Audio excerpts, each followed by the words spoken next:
This is the MikeDJKelly Podcast. This is the Mike Kelly Podcast. Mike Kelly.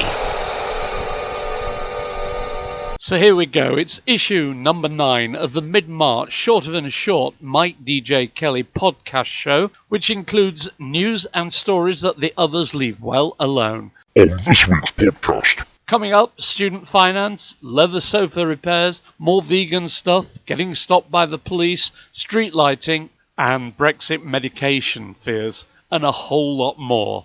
If you want to get in touch about anything to do with the podcast show, please use either of the following to contact us. Email hello@MikeDJKelly.co.uk or on Twitter @MikeKellyDisco. And don't forget, in case you missed my tweets about new versions of the podcast being available, you can always get the Mike DJ Kelly podcast by going to iTunes and searching Mike DJ Kelly. This is the Shorter Than Short Mike Kelly Podcast. Whether or not BRexit happens by the end of this month is anyone's guess, but can't help feeling we should have some sort of Brexit sing-along song, something along the lines of VACATION, as done by Connie Francis, BREXIT, but then I'm stuck. If you have any musical offerings, send them through and I will add them in. Talking of Brexit, ministers have handed a contract for shipping critical NHS supplies in the event of no-deal Brexit to the firm behind the KFC chicken shortage fiasco. The Daily Mirror story says that a government logistics hub in Belgium will rely on delivery firm DHL to transport some key goods across the channel. The fast food chain KFC was forced to temporarily close hundreds of outlets last year following the botched handover of its logistics contract to DHL. MPs criticised the decision to rely on the firm to provide potentially life-saving drugs and equipment if the UK leaves without a deal. New for 2019. Seeing this joke a lot on Twitter and heard Tony B on Radio 2 tell it on Saturday. Did you hear about the bloke at a job interview who was asked if he could perform under pressure and said, not sure, but he'd have a go at Bohemian Rhapsody? Golly gosh. And on radio, good news that Johnny Walker is back on the radio. On my own show, our Top 10, where local groups talk about what they do and play 10 tunes, which they normally bring in on CD. One recent group asked if they could bring in a cassette tape and told me the track they wanted was about 20 minutes in. Congrats to Frank Skinner on 10 years on Absolute, celebrated by being on air for 10 hours. My son was heard to say on the way to work that he worked over 10 hours every day as a chef in a pizza restaurant. Asda Radio, which has been going since 1991, has changed supplier to Mood Media. What's happening to local commercial radio in the UK? It looks like it's going to become a few national brands with no local inputs in many cases. What I don't understand is why they're doing it. Surely they can have these national brands on digital already, but without the local FM transmitters. Why would you need FM transmitters, as most younger audiences will not use that format? They will be on DAB or smartphones. Anyway, what's done is done. Let's hope the Corbyn party bring back a new state-owned independent local network, sharing BBC premises and facilities, making a profit for the state, and giving local listeners local services and local broadcasters jobs.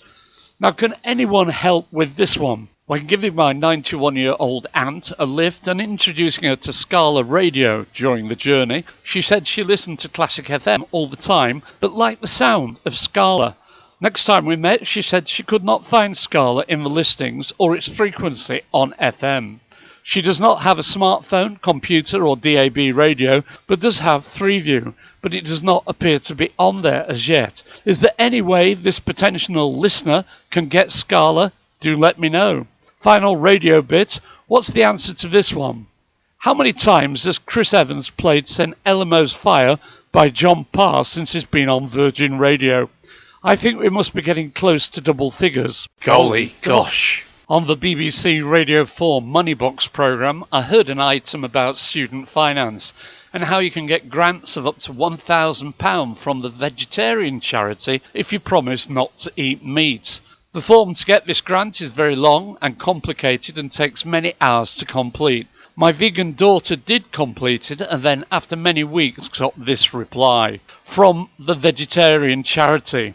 I'm writing to inform you that after careful consideration, the trustees regret they are unable to award a grant on this occasion. This is a firm decision, and we are unable to enter into further correspondence about this. If it had been me, this would have been enough to make me reach for a pork pie. As a meat eater, I must tell you about this fabulous award-winning Prashad vegetarian restaurant. It's at Driglington.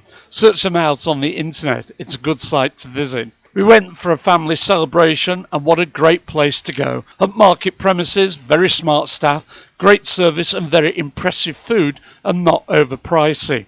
As the bill payer, happy that one of the owners recognised my daughter and gave us a 10% discount. Still on food, has anyone noticed how McDonald's is getting more like Argos in the way you order food at a terminal? I see Tom Watson is trying to get them to cancel their Monopoly promotion as it promotes obesity. I'm more interested to know if it will ever be possible to get a soft runny egg in a McMuffin. This is the Shorter Than Short MikeKelly Podcast. If you want to get in touch with this top-rated, much-listened-to podcast, please contact email hello@MikeDJKelly.co.uk or on Twitter @MikeKellyDisco. And don't forget, if you miss my tweets about new versions of the podcast being available, you can always get the Mike DJ Kelly podcast by going to iTunes and searching Mike DJ Kelly. This is the Mike Kelly Podcast. So it's competition time, but no prizes. Which song contained these lines? You're an essay in glamour, please pardon my grammar, but you're every schoolboy's dream. You're Celtic United, but baby, I've decided you're the best team I've ever seen. What's the song, or who's it by? On this week's podcast. Still to come, Cashless, street lighting, and a charity. But first, who is our March mystery celeb? Born 29th of March 1943, he is an English comedian, author, actor, singer, writer, and comedic composer. He was a member of the Ruttles on Saturday Night Live and the author of the Broadway musical Spamalot. He was born in South Shields, County Durham, but now lives in Los Angeles. Who is he? This podcast is available on iTunes, Mixcloud.com, Popbean.com, and from my friend Alexa. Twice so far this year I've bought compromised goods on eBay and had to reclaim the money I had paid for them. It seems to be where somebody sets up a false account selling goods they do not have. I think eBay needs to become a bit quicker at spotting this, i.e. before I spend my money or will I start losing confidence in their services. Is it me? Or does everybody get hassled from the Student Finance England? In the last few weeks, they've wanted all my earnings, tax and pension details for 2016/17, 2017/18, and at the end of March, they want my 2018/19 details. Why is this government body allowed to take up so much of mine, and I imagine many other people's time?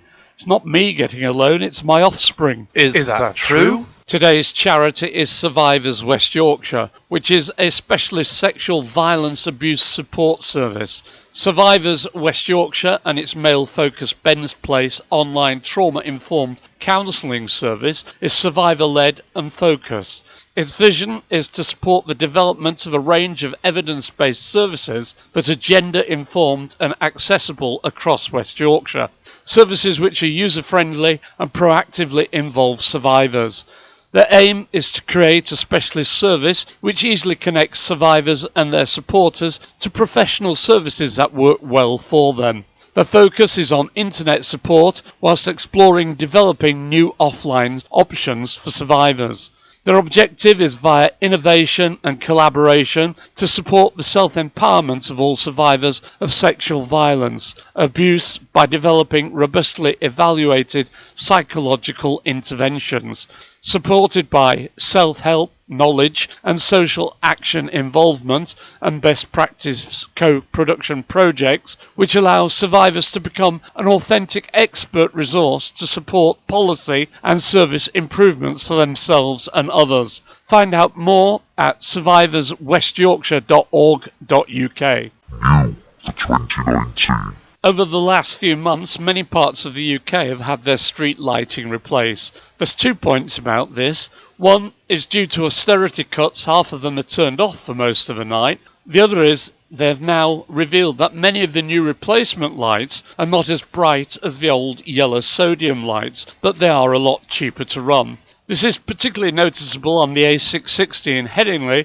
around the KFC. Busy road, busy with pedestrians, many on the Otley run. What could go wrong? This is the Shorter Than Short MikeKelly Podcast. Celebrity specials are starting to wind me up as they all have the same celebrities on them. Andy, Kelly, Adrian, Sally, Andy with an I, Dr. Christian. Come on, impossible celebrities, The Chase and Pointless. Do something better and more watchable. Also, according to Greg Scott TV on Twitter, you know what's wrong with the comic relief nowadays? Same problem as there is with a lot of programs. It's all presented read off auto cue.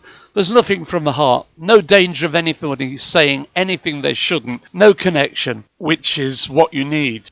Have you ever been stopped by the police? I have, many times. I remember once on New Year's Eve being stopped in my old F-Reg VW camper and being given the once-over. There were 13 of us in the camper on the way to the Cow and Calf Hotel. The officer suggested in future I might carry less passengers and wished us a happy new year. Is that true? Finally, who's been pushing for this cashless society? I mean, we had it before with cheques. When I started work, you had a pay packet every week with real money in it. The banks had to try hard and offer 3 gifts to get you to open an account. Now that everyone's pay is paid directly into a bank, they are setting the rules for us, removing bank branches and cash points. Bars are opening that will not take cash. Time for us to take back control before it's too late. Start using cheques, refuse to make cashless transactions, and see if you can get paid in cash. In case you missed my tweets about the new versions of the podcast being available, you can always get the Mike DJ Kelly podcast by going to iTunes and searching Mike DJ Kelly. If you want to get in touch with this top-rated, much-listened-to podcast, please contact by email hello@MikeDJKelly.co.uk and on Twitter @MikeKellyDisco. Indeed, if you want a podcast making for your business or need any help with radio producer or presentation work, please get in touch. This podcast is available on iTunes, Mixcloud.com, Popbean.com, and from my friend Alexa. Nearly time to go. Guess the celeb, born 29th of March 1943 in South Shields, former Monty Python star, it's Eric Idle. So what was the song that contained these lines? You're an essay in glamour, please pardon the grammar, but you're in every schoolboy's dream. You're Celtic United, but baby I've decided you're the best team I've ever seen. Rod Stewart, you're in my heart. That's all we have time for in this March edition of the Shorter Than Short podcast show. From me, Mike Kelly, take care. And remember, you can always find the podcast by searching or shouting Mike DJ Kelly Podcast. This is the Mike Kelly Podcast. Mike Kelly.